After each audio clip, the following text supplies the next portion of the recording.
This podcast is recorded on the land of the Burra people of the Darug Nation, and we pay our respect to elders past and present. Hi, my name is Harley. Hi, my name is Ray. And welcome back to the AI and the Future of Work podcast, the podcast series exploring how artificial intelligence is reshaping the world around us. Today's episode is all about students, specifically university students, and how they should be thinking about AI and what they can do to stay ahead of the curve. Joining us is Anne-Marie, an expert in AI and workforce transformation, who has been in the tech industry for almost 3 decades. Anne-Marie, thanks so much for being here. Why don't you start by telling our audience who you are, what you do, and the reason why you do what you do? Sure. First of all, thank you so much for having me. It's a real pleasure to be on the podcast today. So who I am, I'm Anne-Marie Rajanayagam. I have 30 decades, that sounds like, not 30 decades, 30 years experience in technology, mostly in the financial services sector, having worked globally in that area. And last year I went out on my own, so left corporate to transition as I saw a need around tech, data and AI consulting for small to medium enterprises specifically. So there's this disruptive technology that's come along, and we're all trying to come to terms with what the risks are and what the opportunities are.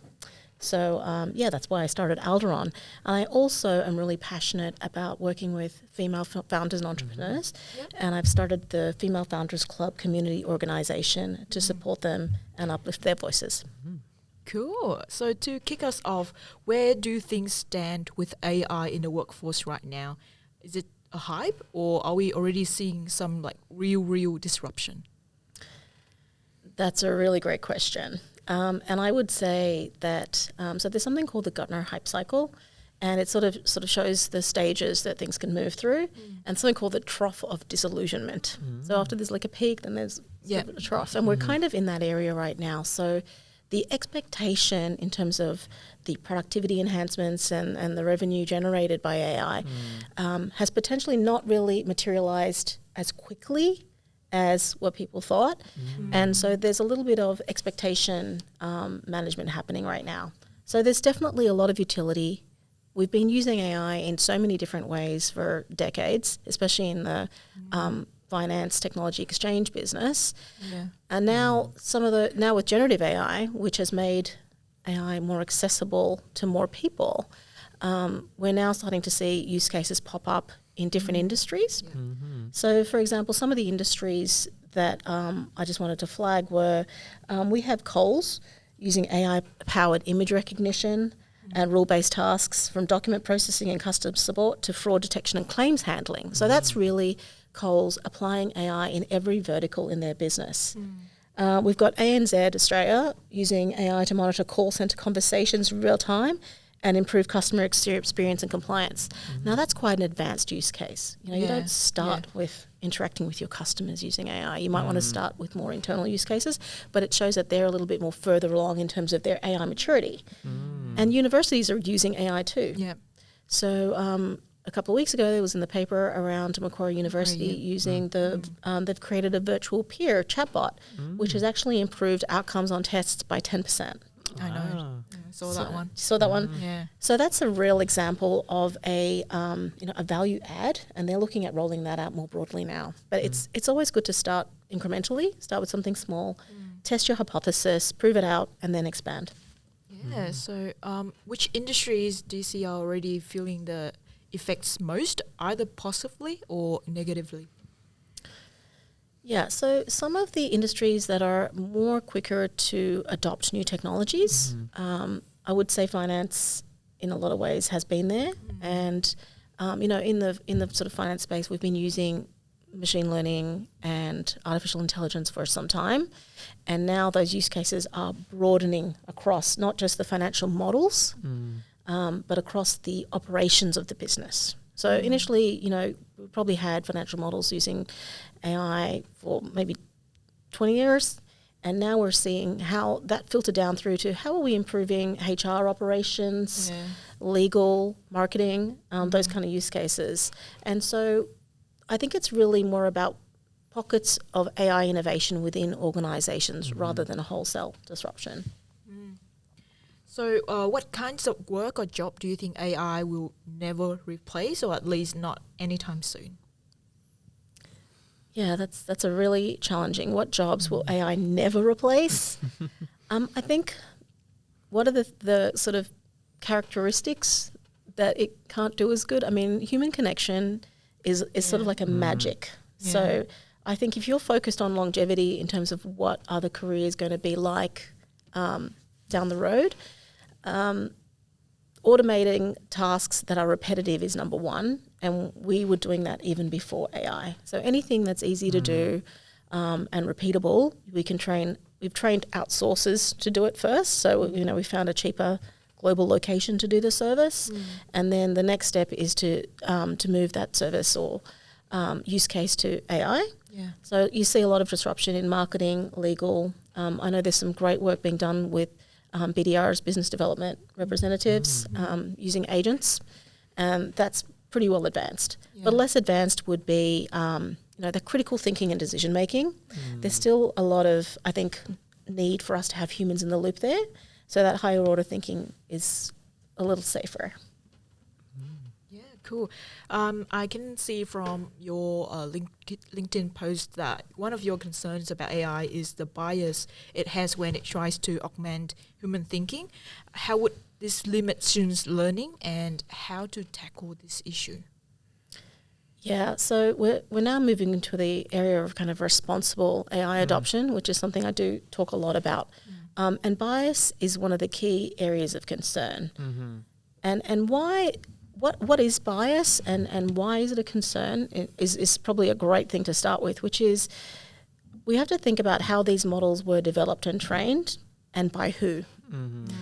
So we've all seen biases come to play and come to life when I think it was Google had an issue with the skin color of presidents, and that was an example of an overcorrection due to bias. So it's a really complicated issue in terms of how do we manage the biases. And the way that I think is the best way to move forward is to make sure that we have better representation in terms of who are those who are building the models and training the models. And that's something I'm very passionate about in terms of getting more minority and women representation in STEM at all levels. Yeah. Cool. I came across a LinkedIn article yesterday, and it's called AI-Induced Stupidity, the silent crisis no one is talking about. So the main idea is that people are getting lazier. So instead of using AI to stretch their thinking, they skip thinking altogether. I mean, I myself probably have been doing that with my assignments, with my job. So what are your thoughts on this, and what are the different ways we can embrace AI without falling into this rabbit hole? Wow, that's a big one. And it's something that I think about all the time. So in my previous place of work, we had investment analysts, and we looked at AI as like an intern, or a junior investment analyst who could do, say, if a task of investment analysis contains 10 steps, and if you replace the first 5, how are we going to get anyone to the stage of being good at 6 to 10, which AI can't do? So I don't know if that's the most eloquent way of explaining it, but yeah, there is absolutely an issue there where we become over-reliant on AI, and even though it's really great at doing certain things, it doesn't allow the learning for us to actually progress to the higher order value add tasks. So I don't think we have a really good answer for that right now. It's definitely a problem that we have to be aware of. And for me, there's different schools of thought in terms of which direction students should be pointed to in terms of what they should study, what they should learn right now to be relevant in the age of AI. And some folks feel that developers and technical experts are already kind of becoming redundant. I don't feel that way. I still feel that there is, at least for the next 10, 20 years, opportunities there for learning to code, software engineering, computer science, IT. I still think those pathways are relevant because the maturity is going to take some time to get through. So for the people that will be successful, are going to be the ones that understand and have experimented with AI rather than having jumped to the next step, because that's probably 30 or 40 years away. But in terms of the stupidity, I do agree, because I think ChatGPT went down for 4 hours or something on a day, and I was completely discombobulated and didn't realize how much I'd leaned on it for such small things, from making myself more eloquent in an email where That's the main one. have you guys tried that, where you've just done a few bullet points and just said, make this kinder? Or Yes. that's a definite use case that I use all the time. So I've shortcut my thinking, and now when I have to maybe be on a podcast or something where I have to craft my words more eloquently, that is going to be harder because I haven't had that practice in writing it. So for students, obviously when they graduate, they will look into junior roles where a lot are replaced by AI, but they just can't get into, like you said, level 6 role. How are they going to combat that? Yeah, exactly. The foundation element, right? AI is replacing the foundation, so you can't really build off easy of it. task, Yeah, this is such a paradigm shift. It's not, we have this concept in innovation, which is it a faster horse? Is it still a horse? It's faster. Or is it a car, which changes the game? You can do way more with a car than you can with a faster horse if you already had a horse. So I think that we're talking about a car, and we're going from a horse to a rocket ship, way past car. So it's a real step change for folks, and we have not grappled with how we address that from a student perspective. And to me, it's any period of transition of technology is really hard on those living through that transition. So what I mean by that is, in my age group, when we went to school and university, there's very clear pathways for career. You want to be a lawyer, you want to be a doctor. There's very clear steps to follow, and you progress in your career. A lot of those have started to crumble in the wake of AI, and every day it feels like we're getting new information about how to succeed. So there's a transition. I think the strongest skill that will make graduates successful in the future is adaptability. So if you're someone with a fixed mindset, you like the way you do things and you don't want to change, it's going to be really hard to be successful, because the ground is shifting under our feet every minute. There's no one that can keep up. So the people that are more successful are the ones that are able to manage change more effectively internally with their own resilience, but also at an organizational context, which means you've got to have really great communication skills. So human connection and communication, I think, along with adaptability, are the skills that I would work on as a student. Yeah, cool. So I'll hand it over to Ray, who is currently a third-year student. He will have some questions for you. Yeah, that was a bit of a shake-up for sure. But yes, obviously there is this fear among students that AI would replace their jobs, and how likely is that reality of full replacement of jobs? Because as you said, the early foundational levels can be replaced, but then there could be new jobs to counter that on the side. So how likely would job be fully eliminated? Yeah, I think in the short to medium term, that's replacing of the entire job is not a concern. So for me, we're at the stage where AI right now can replace specific activities. So say there's a job that has 10 capabilities or activities. It might replace some of those, 1 to 5. And then we've got to focus on those 10. And then the other ones are those higher order activities. So rather than, no more accountants, it will go to fewer accountants augmented with AI. So, to make yourself relevant and employable, so it's become table stakes now. Before it was it's a bonus if you can do things with technology in a role, but you can still get the job without it. But now, in almost every role, understanding technology is already becoming important. And then that next step is understanding AI. Even as a CEO, I think they have to come up to speed. Every person in every department, whatever job type, whatever job description, I always, when I'm mentoring folks, say, look, think about the things that you do now and start to experiment and see how more efficient you can do with all of the things you do with AI. That's the best way you can set yourself up for the future. So for current university students, should this change in AI change the way they approach their degrees altogether? Yeah, like I said, because it's a transition time, it's really hard to give that kind of advice. I would approach it if I was a student with a growth mindset. So the fixed mindset we talked about, the growth mindset is about failure is a gift, feedback is a gift. Yeah. We learn. And actually, there's a great book on this by Carol Dweck called Mindset. And Satya Nadella, who's the CEO of Microsoft, he talks about, he loves that book, and he talks a lot about, in terms of shifting the culture of Microsoft, going from being a know-it-all, so I know what I know, and that's it, to a learn-it-all. Acknowledge the things that you don't know. Acknowledge the deficiencies and be willing to learn, be curious.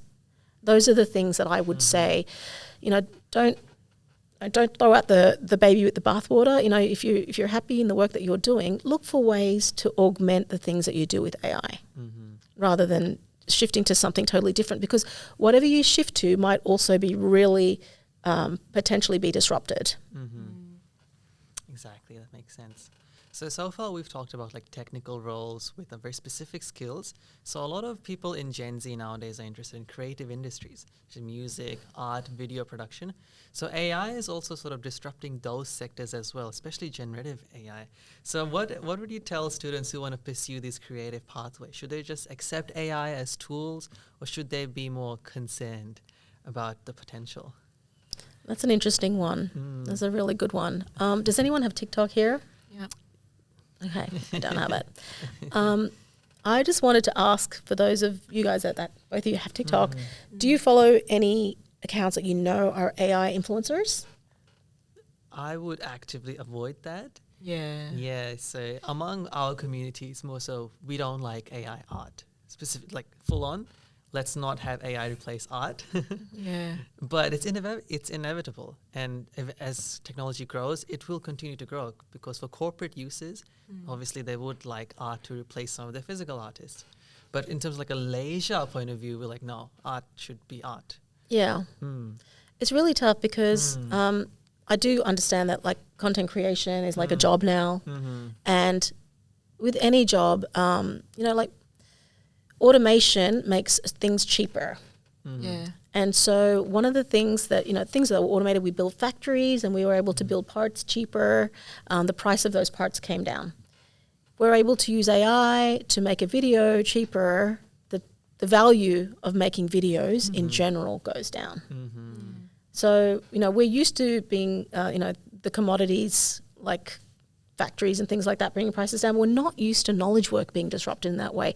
We've always been told that if you focus on your knowledge work, you'll be safe. And that is no longer the case. So we're still rethinking what it means. I still believe that attention and community is a commodity that you will be able to use in the future, and human connection. But how we engage with each other, I think, is going to be drastically different as we move forward. So I think entrepreneurship is going to take off a lot. Even just like, I think we'll see a really different landscape in 5 years in terms of what kids are doing at school, high school, what they want to do after that, whether it's like we used to have this natural, you finish high school, you go to university. I don't think that those pathways are as automatic in the future. I think we're going to see really different jobs, and there'll be roles for influencers, but trying to cut through the fire hose of AI generated content, that's going to be the important part. How do you differentiate yourself? Original, unique stories and connection. That's true. That was actually the exact counter opposite to what that argument was saying, where essentially if there's a lot of AI art, human art will gain more value because it will stand out. Yeah. So connection and story, yes. I think so. I think that's, showing up as your authentic self is the only hope that we have in the future. Yeah. Okay. So let's go to a bit more hopeful side of things. Sorry, we got a bit dark there. So what are some like practical things that students can do to like advance their capabilities with AI tools and sort of compete with AI, like starting now, like practical steps? First of all, I want to say how excited I am for all the students out there to be at university at this time of transformation in society is a real opportunity. So first of all, just be excited that you guys are around to be here at the beginning of this. You know, I've read articles about a first $1 billion single person company, you know, potentially around the corner. Because when you're an entrepreneur and you had to hire a big team of people to do sales and marketing and, product development, people are starting to use AI agents to do some of those tasks. So there's a lot more opportunities to try at a lot cheaper rate in terms of different things that you want to do. So I'd really encourage students to upskill themselves, increase their AI fluency, connect in person with the AI community. All the universities have courses, and they have networking organizations. There's a UTS AI Society. That's my alma mater, and I'm sure there's something similar here. There's one at UNSW. So connect with the people, engage with the technology, ask questions, try things. Yeah. That's the advice I would give. The one thing that is like the worst idea is to not engage with AI at all. Whatever way you can try and upskill. And I would build it in as a practice every day. Like I remember when I was first starting out in this field, I would dedicate 5 o'clock to 6 in the morning trying to understand what's happening in the world of AI today. And I still enjoy that process. And I would really advocate for students to dedicate some specific time, and then the opportunities will sort of show up. That's really interesting. So next question, how do you think students should balance tasks that have already sort of become automated? Should they still try to learn it manually, or should they just jump onto automation such as coding? That's a great question. Lots of different schools of thought. And one of the things that's a challenge is a lot of folks that talk about AI have never been a developer. A lot of them are in a marketing background. And so from my perspective as someone who has been a technologist and been a developer and a BA and a project manager, I don't think we're there yet in terms of the low-code dream that people are selling of like just describing the vibe coding applications to build utility. For fun, sure, we can build some really great apps. But for B2B SaaS specifically, business-to-business software as a service applications, and AI solutions for businesses, I think, the explainability is a key factor. So for me, I would still very highly encourage people to learn how to code, but use all the tools available to make it easier for yourself. You should be able to pick things up a lot quicker, because also, I find in coding, AI is useful in sort of segments rather than the entire project. So I will use it in segments, and it really helps.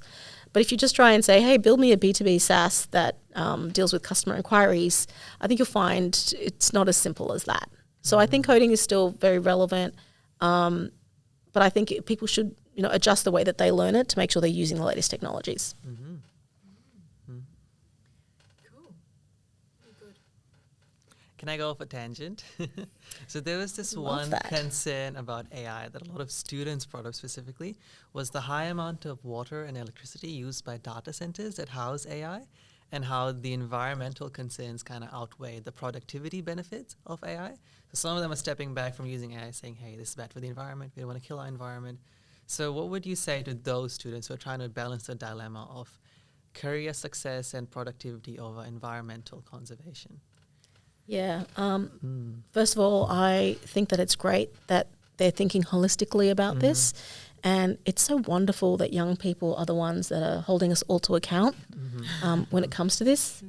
You're right. These supercomputers that are required for training the models and then also running the queries and the prompts require a lot of energy and water. And I don't have an answer to that in terms of how they should navigate it, except to say that, as with everything, you should do what your values dictate and align with.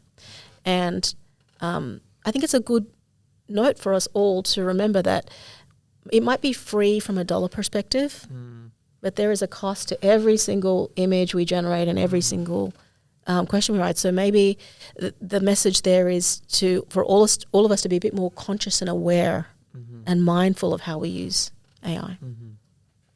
But I think it's a great conversation. I don't think we have the answer here today, but I think we should be talking about it. And I think it's great that you brought it up. I think there's potential for AI to get greener than it is. So I feel like the more we talk about it, the more industries will be pushed into looking at greener solutions for the data centers. Absolutely, and lots of organizations are doing that. So I know Microsoft is looking at nuclear energy. There was some hope in green hydrogen, but that has since dissipated. But I think that looking at alternative, more sustainable energy sources should be a priority for all of these foundation model providers and infrastructure providers like Microsoft who provide the cloud, Google, AWS. Totally agree. Yep. Yes. Yeah, I guess just another question I have, like not related to uni work or students or whatever, but the exclusion of people, like older people or people without access to these tools, like my mom, for example, who doesn't know how to fully use an iPhone. Is there an actual need for like people like my mom to know about AI and know how to use it, and how would that even happen? Yeah. So the topic of exclusion and inclusion of people in the new economy is really important. I also have aging parents. My dad's almost 80. And, I mean, he's so far, I don't think he could even send a text message. So he's way back. And I have seen how changes in technology and automation have impacted him. One of the big ones is when, with more services for banking moving online, he's not able to go to a bank teller. And not only was it a service that he needed, but it was a social interaction that he needed. Yeah. So I think that we have to be, as we are moving fast in terms of technology change, we have to remember to take everyone on the journey and provide pathways for them to learn. And if they can't, provide those backups and workarounds, because not everyone can. I don't think we can expect an 80-year-old person to do certain things with technology that we would. And but it's actually interesting because the other side of the coin there, so in terms of the inclusion, I think it is important that we take everyone on the journey with us and make it available. And so, I mean, OpenAI has done that in terms of, their top model is available for free right now. So for anyone who hasn't tried ChatGPT, their latest version, which is the top model, is available on a free account. Yeah. And actually you don't need an account to try it out. Yeah. So we should all be using it and getting used to it. And actually an interesting article came out maybe a week or two ago from the CEO of Shopify. Did you see the memo, the internal memo that was released? Basically, in the memo, he talked about, so on the other side of the coin in terms of AI adoption and different expectations of leaders in businesses, he's basically saying that everyone has to consider AI before they ask for additional resources or headcount. So, in the old days, you might want to do some different projects and you ask for that. And he basically sent a memo out to say, first, before you even ask me, think about how could AI be used to solve this problem or do this use case before you ask me for additional resources and headcount. Now, so that's a double-edged sword there, because in some ways it's kind of like a dictatorial approach. But in other ways, it sets a very clear expectation from the top. Yeah. So you know where you stand in that organization and what's required of you. I see a lot of issues in enterprise adoption where it's, there's no AI policy in terms of how it should be used. There's no data classifications on what data can be put in and out of it. And you get this sort of shadow IT pockets all over the place, and it's dangerous. Mm-hmm. If people, in the absence of an articulation of the right approach and guardrails, people just fill that space and do whatever they want to. So I think it's really important for access for us to set clear expectations in business, in enterprise, in society of how AI is going to be used and how it won't be used. Mm-hmm. Yeah. So on to our last couple of questions. If you had one key message for students right now about AI and the future careers, what would it be? One key message to students: don't be afraid. Experiment, try, learn, make mistakes. That would be my key takeaway. The only ones that are going to fail and be left behind are the ones that don't try and embrace these new technologies. So fear is a natural mindset. You know, we new things are fearful. But if you want to be successful as a student in the new economy, you have to overcome that fear and try and experiment and learn with AI. And moving on, so like, are there any tools, communities, or resources you'd point to students to start this experimentation process? So many tools, and I should have brought a list with me. All of the above. For me, you know, I'm a millennial, so I still prefer the personal touch. So one of the things I would really advise, and it sort of breaks down the barriers, is to attend local events. So if you go onto Eventbrite or Luma, and just type in AI event in your area, you'll find every university has events that you can attend. Yeah. In fact, WSU will be holding an AI masterclass. So I would encourage folks to come along to any of these to understand a little bit more, ask questions of the experts, and meet others who are in the same boat as you. Because community helps in terms of learning AI and getting more comfortable with AI. So there's the community there. Also great resources online. So one of my favorite folks that talks a lot about AI, and I would consider him one of the foremost experts in the world, is Andrew Ning. And he's got an incredible videos on AI, very easy to understand. He has courses as well on his Learning Academy. So yeah, meet people in public, in you know, sort of face to face, go online, do some courses, and just start having those discussions. Cool. That's it for today's episode for AI and the Future of Work podcast. Huge thanks to Emery for joining us, and thank you to all the students who listened to this podcast. Thank you. Thanks so much for having me. It was really fun.